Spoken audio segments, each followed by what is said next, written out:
인류 역사 속에서 유독 금이라는 금속이 화폐적 투자 자산으로서 가치를 지니고 강한 명맥을 이어가고 있는지에 대해 깊이 생각해보는 시간을 갖고자 한다.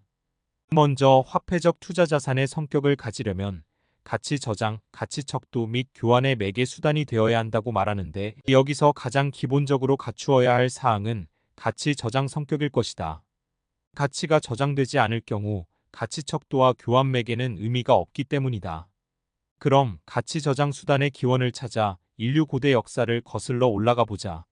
모든 동물이 그렇듯이 사람도 생명 유지에 가장 필요한 것이 식량이었고, 인류가 최초로 등장했던 280만 년 전부터 수렵, 채집으로 식량을 구했다. 주변 자연환경이 제공하는 식량이 전부였기 때문에 특정 지역에서 나오는 식량으로 먹여 살릴 수 있는 규모의 사람들만 살 수 있었다. 많은 사람들이 모여 사는 것은 쉽지 않았기에 강가나 바닷가와 같이 물고기를 구할 수 있는 지역, 또는 사냥할 수 있는 동물이 많은 지역에 작은 부족 단위로만 거주할 수 있었다. 이 시기에는 자연에서 수렵 채집해서 가져온 것은 금방 상하기 때문에 막 잡아온 고기, 생선과 과일은 가치 저장 기간은 수일이 되지 않았다. 따라서 식량이라는 가치를 저장하는 수단이 거의 없었다고 보는 편이 맞다. 자연으로부터 먹을 것을 전량 제공받던 구석기 시대에서 사람이 가축을 기르고 농사를 짓기 시작한 신석기 시대로 넘어오면서 비로소 가치를 장기간 저장하는 방법이 생겨난다. 양과 돼지가 가축화되는 시기는 기원전 1만 년 전으로 거슬러 올라간다. 밀과 보리가 재배되는 시기는 기원전 9천년 전후라고 한다. 가축은 인간이 먹지 않는 풀이나 먹고 남은 것을 먹기 때문에 인간의 경쟁자가 되지 않고, 살아있기 때문에 식량이 부족할 때나 단백질이 필요할 때 언제든지 식량으로 전환할 수 있는 가치를 지니고 있었다. 또한 밀과 보리와 같은 곡물은 넓지 않은 땅에서도 많은 탄수화물을 생산할 수 있었고, 단단한 껍질이 한동안 수분을 유지할 수 있었기에 오랫동안 식량으로 활용할 수 있었다. 가축과 곡식은 이동성이 좋은 동상 개념의 재상권이었다. 가축의 경우 가축이 살아있는 상태로 이동시킬 수 있고, 곡식은 잘 말려서 톡이나 자루 안에서 썩지 않게 보관하고 이동시킬 수 있었다. 어쩌면 인간의 생명 유지에 가장 필요한 먹을 것이라는 식량의 가치를 제대로 저장하고 이동시킬 수 있는 최초의 수단은 가축과 곡식이었을 것이다.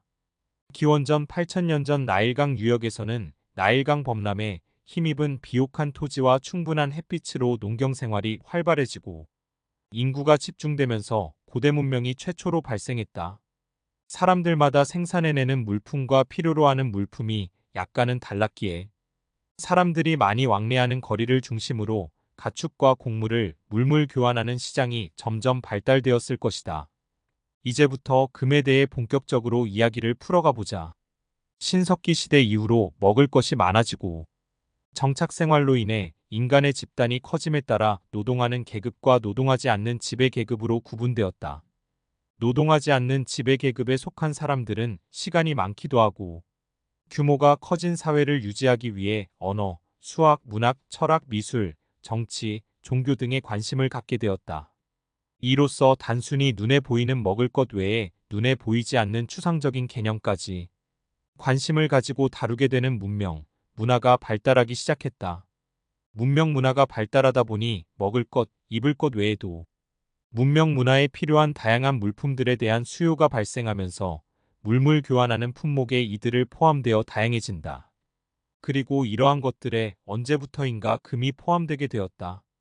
여기에서 물물 교환 시장이란 현대와 같은 오프라인 장터에서 사람들이 모여 물물 교환한다기보다는 어떤 물건을 소유한 사람을 알고 그 사람에게 직접 가서 그 대상을 받는 대신 먹을 것을 주는 형태가 대부분의 물물 교환 형태이었을 것이다. 예를 들어 농부가 대장장이가 사는 집에 가서 농기구와 곡식을 바꾸는 행위이다. 가축과 곡물의 경우 가축이 노화되고 곡물은 신선도가 떨어지기에 시간이 지나면서 자체의 물리적 가치가 조금씩 줄어들게 된다는 표현이 맞다.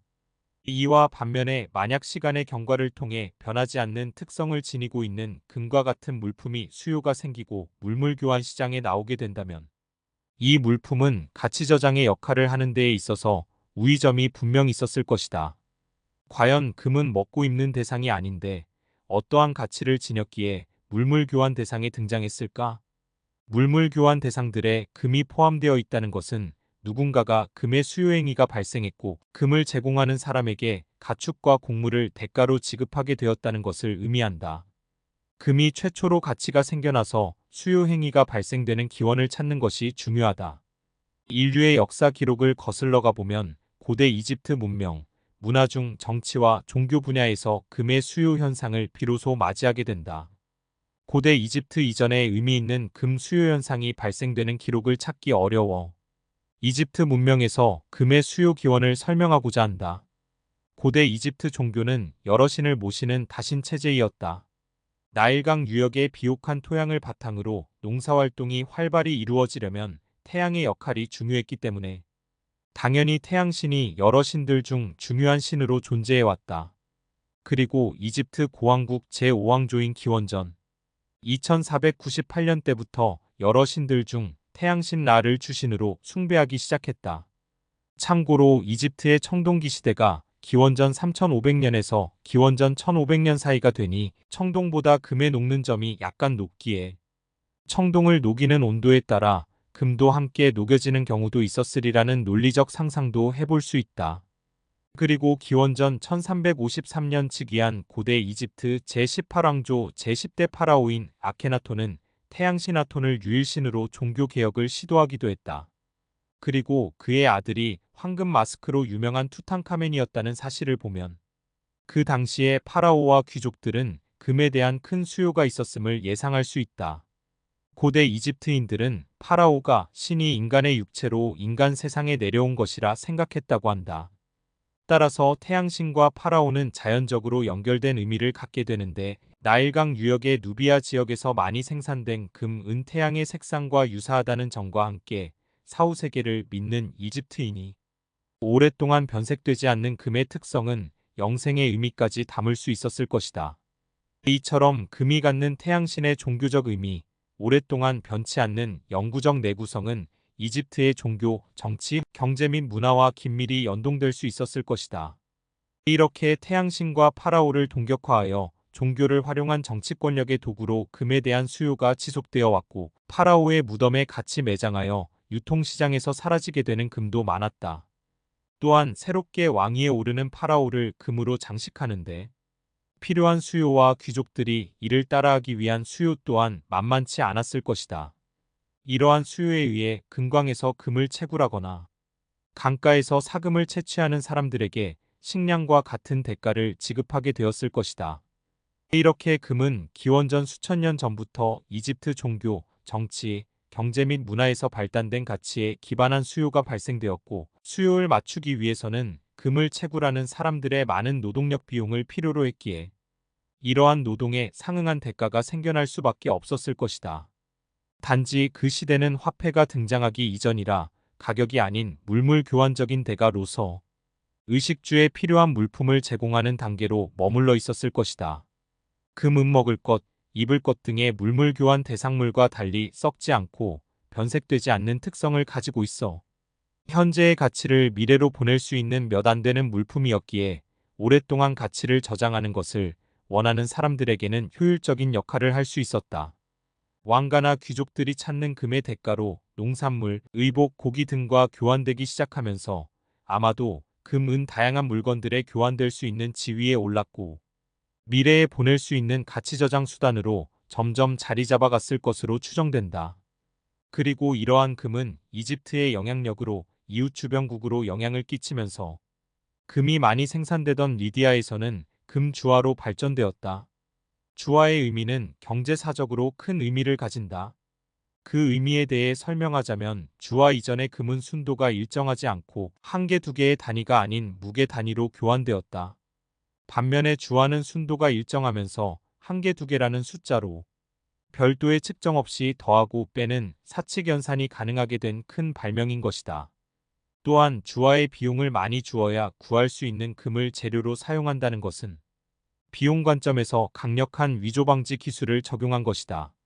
주화가 보장하는 순도라는 신뢰와 누구나 쉽게 더하고 뺄 수 있는 장점은 교환 경제에 큰 영향을 끼치게 된다.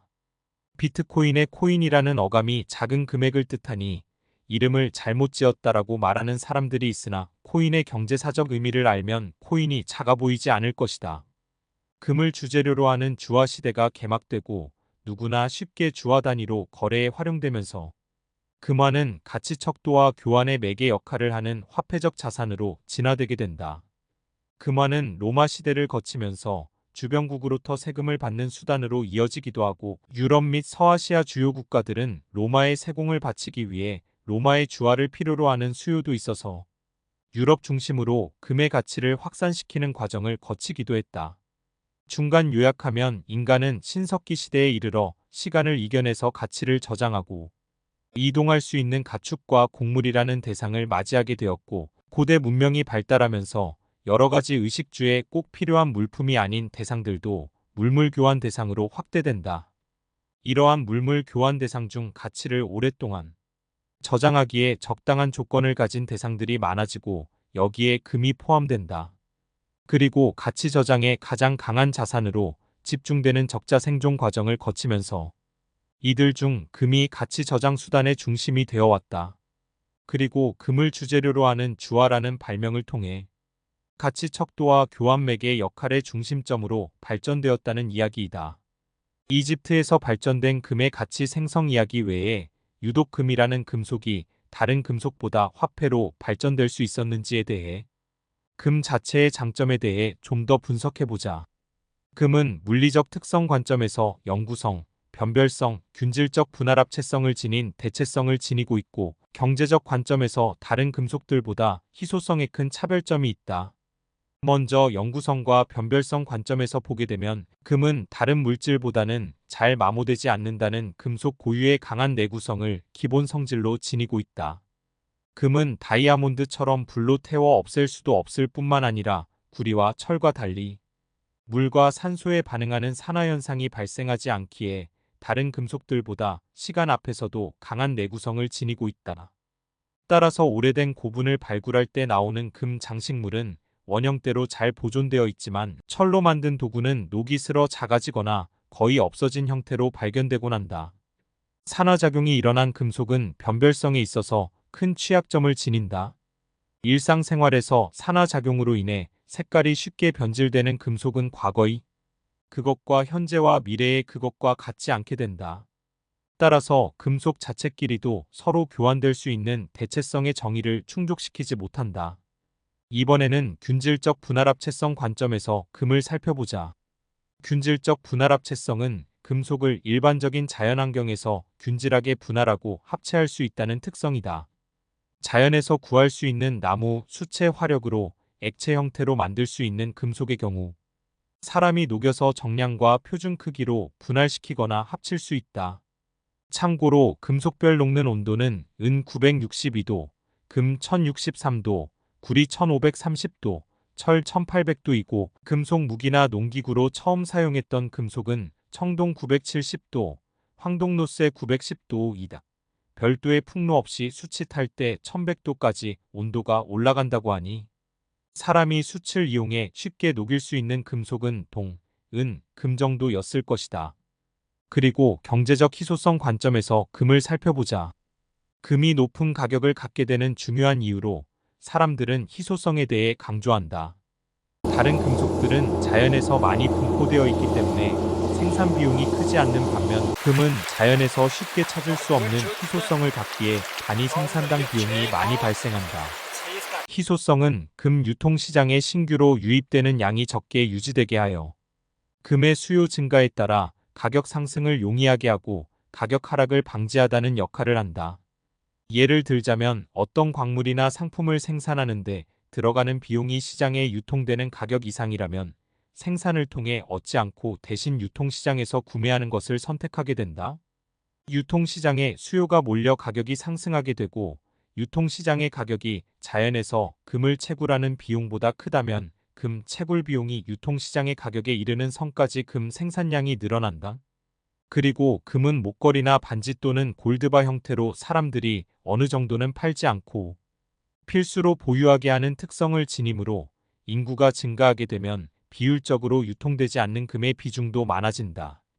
하지만 구매력이 큰 선진국을 중심으로 전 세계 인구 증가세는 이미 꺾인 상황에 직면하고 있다. 따라서 전 세계 인구 정체 현상은 금의 신규 수요를 늘리는데 한계가 있을 것이다. 금이 인간 본성이 갖는 안전, 욕구 및 인정 욕구를 충족시켜주는 가장 강력한 자산으로 작용해왔다는 점은 눈여겨봐야 한다.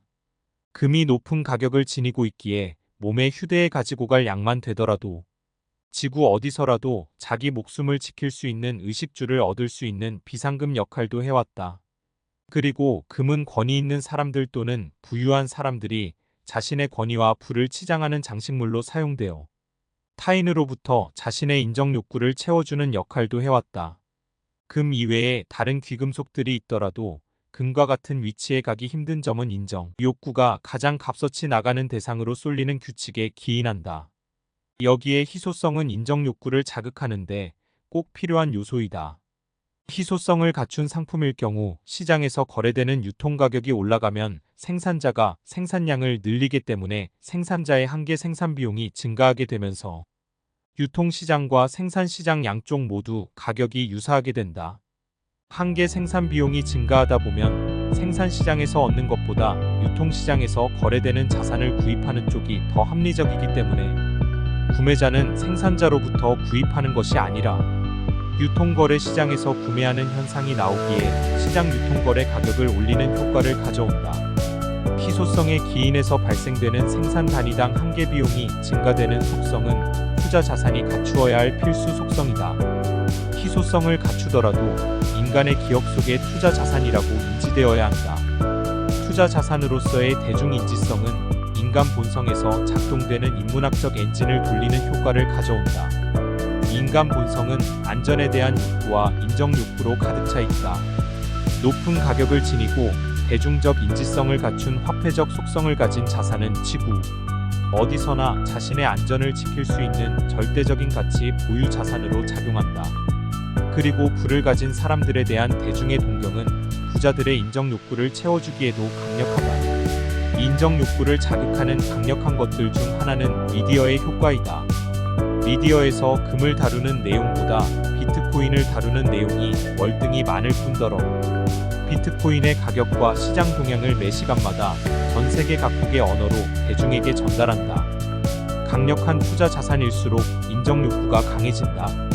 따라서 상대적으로 가격이 높아지고 있다고 미디어에서 알려주는 유명한 자산으로서 비트코인은 인간의 인정 욕구를 채워주는 역할을 하기 시작했고 앞으로도 이러한 역할이 강해질 것이라 예상한다. 오랜 역사 속에서 금은 강한 인력장을 가진 화폐적 투자 자산으로 성장해왔다. 그리고 비트코인은 최근 10년 동안 인력장을 형성해가며 강해져왔다. 우리가 속한 디지털 환경은 비트코인이 금의 대체제 이상이 되기에 적합하다. 비트코인의 인력장은 점점 강해지면서 전 세계 투자자들에게 영향을 많이 끼칠 것이다. 앞으로 금, 달러 등의 전통자산과 비트코인 중 어느 것이 더 강해질 것인가? 라는 드라마는 아마 향후 10년은 이어지게 될 것이다. 이러한 장편 드라마의 마지막 편이 어떻게 될런지 다 같이 흥미진진하게 감상해보자.